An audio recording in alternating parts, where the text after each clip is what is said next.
Hello everyone, welcome to my new video. আমার নতুন একটি ভিডিওতে সকলকে অনেক অনেক ওয়েলকাম।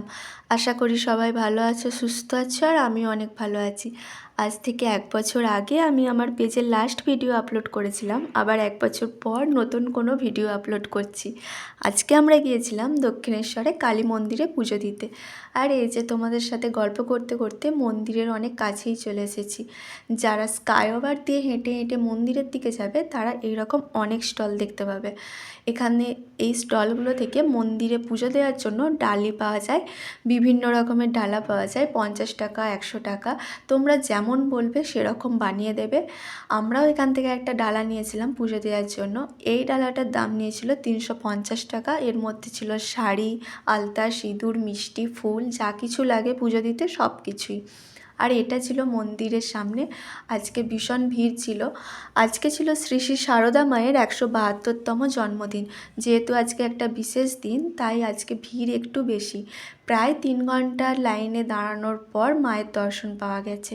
তাও তো অনেকে 3-4 ঘন্টা লাইনে দাঁড়িয়েও আজ মায়ের দর্শন পায়নি, কারণ দুপুরে 1:20 থেকে 3টে পর্যন্ত মন্দির বন্ধ থাকে, তারপর আবার 3টে থেকে মন্দির খোলা হয়।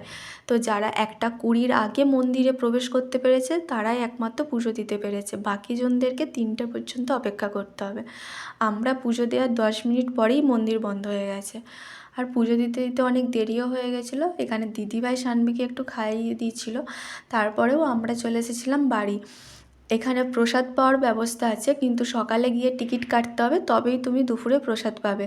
আর প্রসাদ না পেলে এখানে ফুড কাউন্টার আছে, যেখানে তুমি ভেজ খাবার পেয়ে যাবে, ভেজ থালি এইসব। কিন্তু আমাদের যেহেতু কাছেই দিদিভাইদের বাড়ি, তাই আমরা বাড়ি চলে এসেছিলাম। দিদিভাই এখানে একটু ফল কিনছিল, ফল কিনে নিয়ে আমরা অটোর জন্য দাঁড়িয়েছিলাম। অটোও চলে এসেছে, আমরাও চলে এলাম বাড়ি। দেখা হবে নেক্সট কোনো ভিডিওতে। টাটা, সবাই ভালো থেকো, বাই।